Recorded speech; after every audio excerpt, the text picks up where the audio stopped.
नमस्कार। Exam selection 360 पर आपका स्वागत है। मैं आज फिर आपके सामने हूँ एक नई क्लास लेकर, जिसमें हम पढ़ने वाले हैं आज के करंट के क्वेश्चन। और जो लास्ट कल वाला क्वेश्चन दिया था उसके ऊपर देखते हैं किसी ने कोई आंसर दिया है या डिस्कस करते हैं उसके बारे में भी। चलो, तो सबसे पहले हम पहले क्वेश्चन पर चलते हैं। हमारा पहला क्वेश्चन क्या कह रहा है कि हाल ही में यूपी के सीएम ने किस नदी की सफाई पर केंद्रित जल शुद्धिकरण परियोजना का उद्घाटन किया है। दरअसल जो आप जानते ही होंगे कि यूपी के जो सीएम है योगी आदित्यनाथ, वो गोरखपुर को लेकर बड़ा जो है एक्टिव रहते हैं। तो गोरखपुर आपको पता ही है कि गोरखपुर जो है वो राप्ती नदी के किनारे पर है। कौन सी नदी? राप्ती नदी के किनारे पर है। तो राप्ती नदी में काफी मात्रा में कूड़ा हो गया, तो उसके कूड़े को साफ करने के लिए, ध्यान रखना, उसके कूड़े को साफ करने के लिए जो है शुद्धिकरण परियोजना का उद्घाटन किया है। केंद्रित जल शुद्धिकरण परियोजना का उद्घाटन किया है। ठीक है, ध्यान रखना कि ये योजना 3 जनवरी 2025 को शुरू की गई थी। इसका उद्देश्य ये है कि जल शुद्धिकरण के लिए पर्यावरण अनुकूल तरीकों का उपयोग करके नदी के पारिस्थितिक स्वास्थ्य को क्या करना है, बढ़ाना है। ठीक है ना। गोरखपुर शहर राप्ती नदी के किनारे बसा है, कई बार आपसे पूछा जा सकता है। तो ध्यान रखना, गोरखनाथ का यहाँ पर जो है मंदिर है। इसके अलावा आपको यह भी ध्यान रखना है कि गोरखपुर गोरखपुर जो है जो योगी आदित्यनाथ है उनकी कॉन्स्टिट्यूएंसी एरिया भी थी। जब वो सांसद थे तो सांसद बने समय जो है उनकी कॉन्स्टिट्यूएंसी एरिया जो है वो क्या थी, गोरखपुर थी। ठीक, इसके अलावा उत्तर प्रदेश के बारे में और क्या कह सकते हैं, आप ये कह सकते हैं कि कुंभ मेला, जो कुंभ मेला है, इस कुंभ मेले का आयोजन जो है मकर संक्रांति से, आपको पता ही होगा कहां पर किया जा रहा है, इलाहाबाद में किया जा रहा है। क्लियर है ना, इलाहाबाद में इसका आयोजन किया जा रहा है। किस राज्य ने वन संरक्षण के लिए महाभारत वाटिका की स्थापना की है? ठीक है, समझ में आ रहा है क्वेश्चन? ये आपको दिखाई दे रहा होगा, ये पितामह, कौन से पितामह? भीष्म पितामह। भीष्म पितामह जो हैं उनकी फोटो लगी हुई है। तो क्वेश्चन ये है कि महाभारत वाटिका की स्थापना किस राज्य के द्वारा की गई है? तो आंसर है उत्तराखंड। किसके? उत्तराखंड के द्वारा हाल ही में हल्द्वानी में, ध्यान रखना कहां पर, हल्द्वानी में वन संरक्षण के लिए महाभारत वाटिका की स्थापना की गई है। कि कहां वन संरक्षण के लिए महाभारत वाटिका की स्थापना की गई है। इसका मेन जो उद्देश्य है, अगर बात करें, उद्देश्य ये है कि प्राचीन भारतीय जो ग्रंथ हैं उनके माध्यम से, प्राचीन भारतीय जो ग्रंथ हैं उनके माध्यम से वन संरक्षण और पारिस्थितिक जागरूकता को क्या दिया जाए, बढ़ावा दिया जाए। ये बड़ी अच्छी पहल है।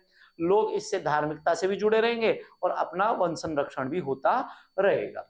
ठीक है, ये पहल रामायण वाटिका के पहले के निर्माण का अनुसरण करती है। रामायण वाटिका के पहले का जो सिस्टम था उसके बारे में ये क्या करती है, अनुसरण करती है।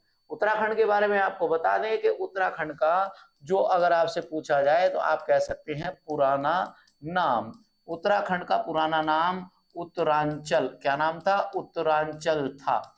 इसके अलावा इसमें एक चीज और ध्यान रखनी है, पुराने नाम के अलावा ये जो है यूपी से कटकर 9 नवंबर सन 2000 को राज्य बना। इसकी राजधानी देहरादून और एक राजधानी और है इसकी, जिसका नाम क्या है, गैरसेन है। क्या नाम है? गैरसेन। इसके अलावा आपको पता ही होगा कि उत्तराखंड को पंच प्रयाग की भूमि या उत्तराखंड को ही क्या, देव भूमि के नाम से भी जाना जाता है।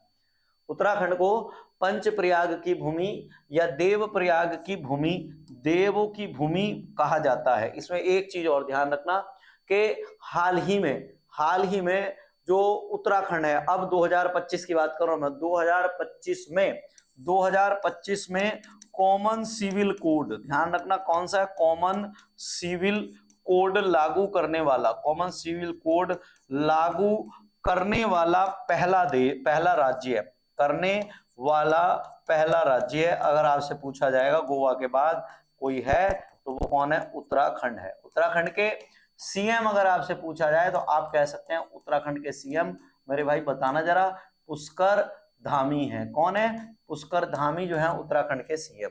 क्लियर है ना इतनी बात? समझे? उत्तराखंड के सीएम कौन है? पुष्कर धामी जो है उत्तराखंड के सीएम हैं। चलो नेक्स्ट क्वेश्चन पर चलते हैं। साल 2024 के लिए भैया ये क्वेश्चन तो मैं ये कह रहा हूं मोस्ट नहीं है, ये क्वेश्चन रखा हुआ मिलेगा पेपर में, ठीक है, रखा हुआ मिलेगा। और मैं आपके सामने एक वीडियो बनाऊंगा जब जिस जिस पेपर में आएगा, फिर मत रोना कि सर आपने बताया नहीं था, ठीक है। 2024 के लिए कितने एथलीटों को अर्जुन पुरस्कार से सम्मानित किया गया है? कितने एथलीटों को? तो ध्यान रखना, ये रहा 32 एथलीटों को जो है क्या दिया गया है? 32 एथलीटों को अर्जुन पुरस्कार दिया गया है। ध्यान रखना है, साथ ही 4 एथलीटों को खेल रत्न अवार्ड से भी सम्मानित किया गया। मैंने आपको बताया था 4 के 4 एथलीट मैं आपको पहले पढ़ा चुका हूं। जरा उनको कमेंट में जो है भेजो कि भाई ये वाले जो है ये क्या है, खेल रत्न के जो विजेता जो है खिलाड़ी हैं। 17 जनवरी 2025 को राष्ट्रपति भवन नई दिल्ली में राष्ट्रीय खेल पुरस्कार समारोह के दौरान ये प्रदान किए जाएंगे और 32 खिलाड़ियों को ये पुरस्कार दिया जाएगा। कितने खिलाड़ियों को? 32 खिलाड़ियों को ये पुरस्कार दिया जाएगा। कितने? 32। चलो भाई अगले क्वेश्चन पे आते हैं। अगला क्वेश्चन क्या है? मेजर ध्यानचंद खेल रत्न पुरस्कार। देखो खेल रत्न पुरस्कार जो है वो कितने हैं? 4 है। मैंने कल भी बताए थे, आज फिर बता रहा हूं। डी गुकेश, गुकेश डी है ये, या इसको आप ये भी कह सकते हैं डी गुकेश। ये जो है शतरंज के लिए है। इन्होंने हाल ही में विश्व शतरंज चैंपियनशिप को जो है जीता है। सबसे कम उम्र के विश्व शतरंज चैंपियनशिप जीतने वाले खिलाड़ी बने हैं। इसके अलावा दूसरे नंबर पर है हरमनप्रीत सिंह, भारतीय हॉकी टीम की कप्तान है। प्रवीण कुमार पैरा एथलेटिक्स है, ऊंची कूद के लिए जाने जाते हैं। मनु भाकर जो है शूटिंग खेलती हैं और ओलंपिक में कितने पदक? 2 पदक जीते थे। कितने पदक? ओलंपिक में 2 पदक इन्होंने जीते थे। अर्जुन पुरस्कार किस किस को मिला है? ज्योति राजारा जी, अनुरानी नीतू बॉक्सिंग के लिए, स्वीटी बॉक्सिंग के लिए, वंतिका अग्रवाल शतरंज के लिए, सलीमा टेटे की अगर बात करेंगे तो ये महिला आप कह सकते हैं कि ये महिला जो है कह सकते हैं हॉकी खिलाड़ी है, महिला हॉकी खिलाड़ी हैं। अभिषेक हॉकी खिलाड़ी हैं, संजय हॉकी के प्लेयर हैं, सुखजीत सिंह हॉकी के खिलाड़ी हैं, जर्मनप्रीत सिंह जो है हॉकी के खिलाड़ी हैं, राकेश कुमार पैरा आर्चरी हैं। ये सभी लगभग जितने इसमें दिख रहे हैं ना तुम्हें खिलाड़ी, ये सब खिलाड़ी कहीं ना कहीं पैरा ओलंपिक में या ओलंपिक में कुछ ना कुछ पदक जीत कर लेकर आए हैं या पदक जीतने वाली टीम का हिस्सा रहे हैं। इसलिए इनको जो है, जैसे अमन सहरावत की बात करें तो आपको ध्यान होगा कि 57 किलोग्राम का जो इन्होंने कुश्ती में क्या जीता था, 57 किलोग्राम कुश्ती में इन्होंने जो है कांस्य पदक जीता था। तो जिस बच्चे ने सारे के सारे जो अवार्ड जो वो हुए थे, क्या कहते हैं उसको, ओलंपिक अवार्ड, उन ओलंपिक अवार्डों को डिटेल से पढ़ रखा होगा तो ये सारे खिलाड़ी उनको बड़े आराम से मिल जाएंगे। अभय सिंह जो है वो कौन से खिलाड़ी हैं? स्क्वैश के खिलाड़ी हैं। अभय सिंह स्क्वैश के हैं। सरबजोत सिंह शूटिंग के हैं। आपको ध्यान होगा सरबजोत सिंह कौन है? सरबजोत सिंह वही है जो मनु भाकर के साथ जो है शूटिंग में उन्होंने डबल्स में मेडल जीता था, ठीक है। कपिल परमार जो है वो पैरा जूडो में इन्होंने जो है सिल्वर मेडल जीता है। तो ये मोना अग्रवाल इन्होंने जो है, रूबीना फ्रांसिस मध्य प्रदेश की है, पैरा शूटिंग में इन्होंने जो है सिल्वर मेडल जीता है। तो ये सारे जो इसमें दिए हुए हैं ना, एक बार जरा अपने नोट्स उठाना, उन नोट्स को देखना कि कौन से खिलाड़ी ने कहाँ कहाँ कौन सा पुरस्कार कौन सा अवार्ड जीता है ओलंपिक में। उसके बाद आपको समझ में आ जाएगा हाँ ये वाली बात बिल्कुल सही है। अर्जुन पुरस्कार लाइफ टाइम की अगर बात करें तो सुचा सिंह को जो है एथलेटिक्स है और अर्जुन पुरस्कार लाइफ टाइम अवार्ड मिला है। इसके बाद मुरलीकांत राजाराम पेटकर पैरा तैराक हैं, इनको भी दिया गया है आपका अर्जुन पुरस्कार लाइफ टाइम। द्रोणाचार्य पुरस्कार की अगर बात करें तो द्रोणाचार्य पुरस्कार जो दिया जाता है वो कोच को दिया जाता है। किसको? कोच को दिया जाता है। ये वाली बात ध्यान रखना, किसको दिया जाता है? कोच को दिया जाता है। रेगुलर कैटेगरी में सुभाष राणा को दिया गया है पैरा शूटिंग के लिए, दीपाली देशपांडे को दिया गया शूटिंग के लिए और संदीप सांगवान को दिया गया हॉकी के लिए। लाइफ टाइम पुरस्कार की अगर बात करें तो एस मुरलीधरन को बैडमिंटन के लिए और अर्मांडो एग्नेलो कोलाको को दिया गया है फुटबॉल के लिए। राष्ट्रीय खेल प्रोत्साहन की अगर बात करें तो राष्ट्रीय खेल प्रोत्साहन पुरस्कार physical education foundation of India को दिया गया है। इसके अलावा मौलाना अबुल कलाम आजाद MKM ट्रॉफी जो है इसको भी जो है राष्ट्रीय खेल प्रोत्साहन पुरस्कार मिला है। चंडीगढ़ यूनिवर्सिटी को भी मिला है और साथ ही में लवली प्रोफेशनल यूनिवर्सिटी इसमें जो है उपविजेता रही है, और अमृतसर गुरु नानक देव यूनिवर्सिटी दूसरे नंबर पर रही है। इन सब को क्या मिलने वाला है, राष्ट्रीय खेल प्रोत्साहन पुरस्कार मिलेगा। अगला क्वेश्चन क्या कह रहा है कि हाल ही में किसके नेतृत्व में मूल्य सूचकांक WPI के आधार वर्ष को संशोधित करने के लिए एक कमेटी का गठन किया गया है। तो कमेटी का नाम क्या है, रमेश चंद। ठीक है, कमेटी का गठन किया गया है, तो कमेटी के जो चेयरपर्सन होने वाले हैं वो होने वाले हैं रमेश चंद। सरकार ने थोक मूल्य सूचकांक के आधार वर्ष को संशोधित करने का फैसला लिया है सॉरी। और इसमें ध्यान रखना है कि ये जो है PPI को स्विच करने के लिए एक रोड मैप सुझाव देने के लिए नीति आयोग के सदस्य रमेश चंद की अध्यक्षता में 18 सदस्यीय पैनल के गठन की उन्होंने क्या की है, घोषणा की है। अगर बात करें थोक मूल्य सूचकांक, तो 2011-12 से थोक मूल्य सूचकांक जो है काम कर रहा है। 2022-23 तक संशोधित करने के लिए जो है जो चीजें बदलनी है उसके लिए ये कमेटी बनाई गई है। तो थोक मूल्य सूचकांक की कमेटी के लिए जो अध्यक्ष चुने गए हैं वो चुने गए रमेश चंद। भारत की पहली तटीय पक्षी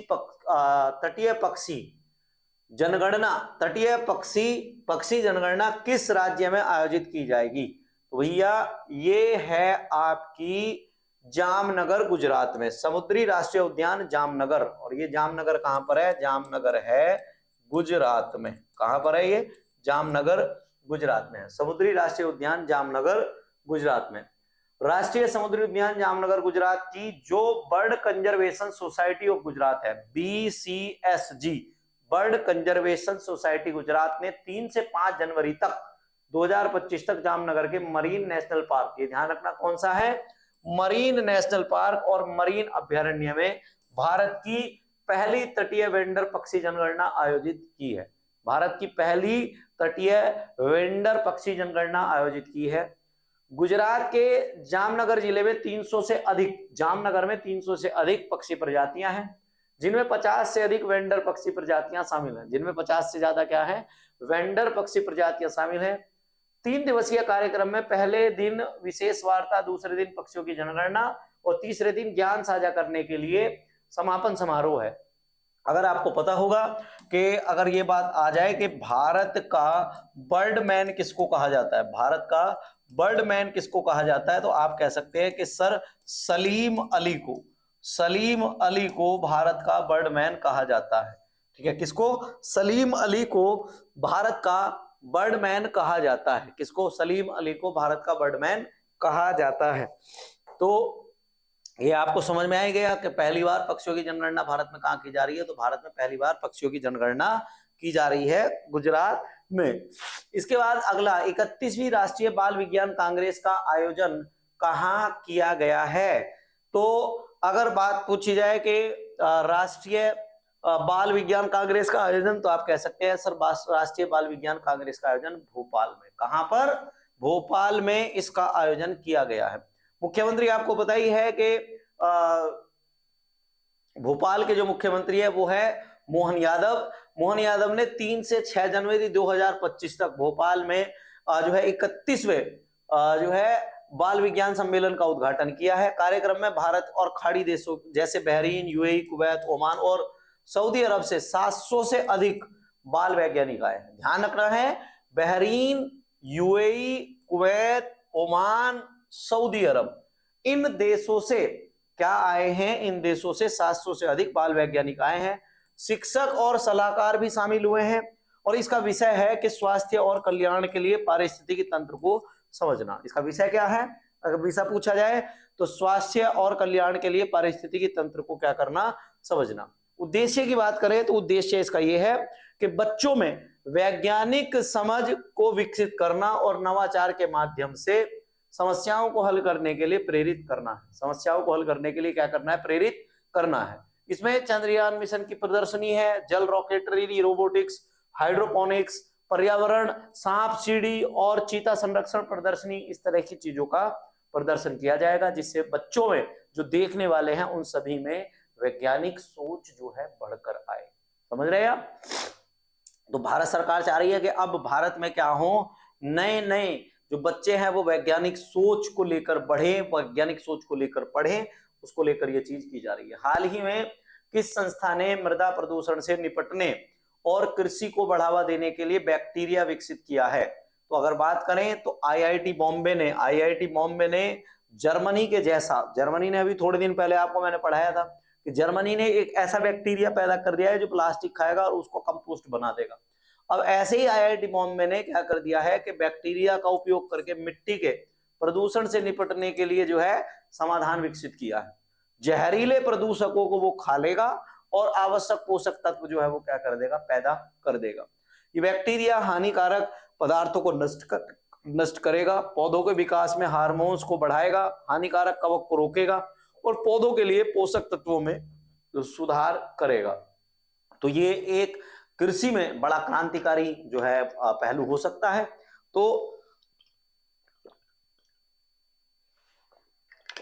तो ये एक बड़ा क्वेश्चन आपके सामने है कि भारत के आईआईटी बॉम्बे के द्वारा, किसके द्वारा, भारत के आईआईटी बॉम्बे के द्वारा पहला ऐसा बैक्टीरिया खोजा गया है जो मतलब प्रदूषित चीजों को खाकर जो है कंपोस्ट में कन्वर्ट कर देगा। ठीक है, इसमें ध्यान रखना मुख्य रूप से स्यूडोमोनास और एसिनेटोबैक्टर प्रजाति के बैक्टीरिया को अत्यधिक जहरीले वातावरण और दूषित मिट्टी से अलग किया गया था। और आमतौर पर जब उसको अलग किया तो उसके बाद उसमें कुछ बदलाव किया, बदलाव करने के बाद उसको वातावरण में डाल दिया। मतलब जिस तरीके से एंटीवायरस बनता है ना, ठीक उसी तरीके से इसको जो है क्या किया गया है, बनाया गया है। क्लियर है?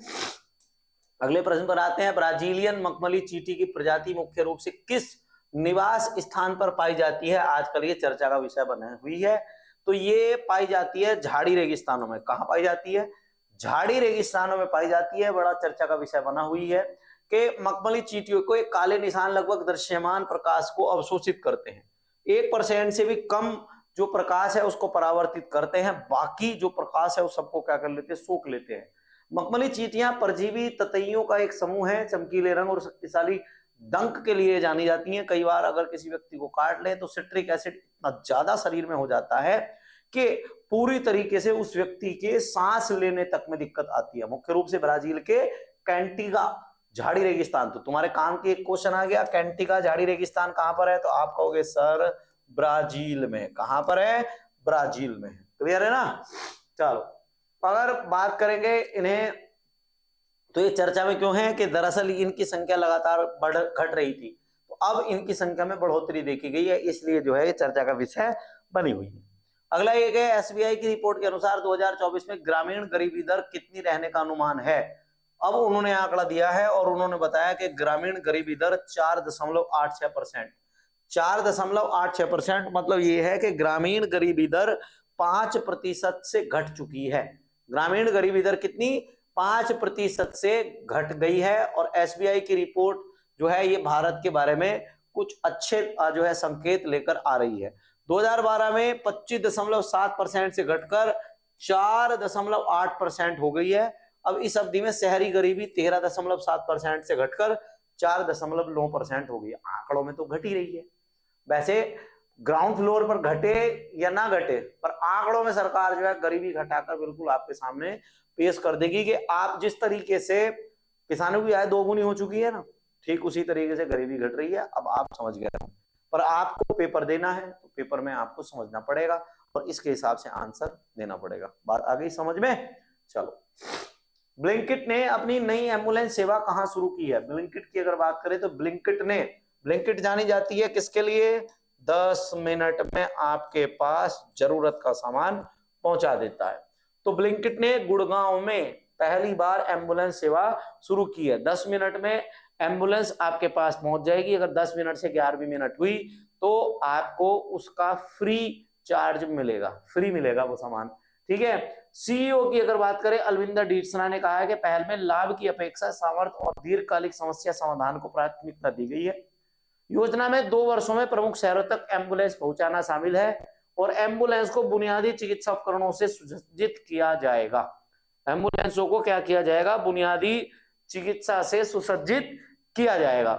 ब्लिंकिट की अगर बात करें तो ब्लिंकिट की स्थापना 2013 में हुई थी। मुख्यालय इसका गुड़गांव हरियाणा में है। सीईओ इस समय इसके अलविंदर डीडसा है और इसके संस्थापक अलविंदर डीडसा, ऋषि अरोड़ा और सौरभ कुमार। ठीक है। आज हमने इतने सारे क्वेश्चनों का डिस्कस किया है। मिलते हैं कल फिर एक और नई क्लास में। पढ़ते रहिए, हंसते रहिए, मुस्कुराते रहिए, जो भी होगा देखा जाएगा।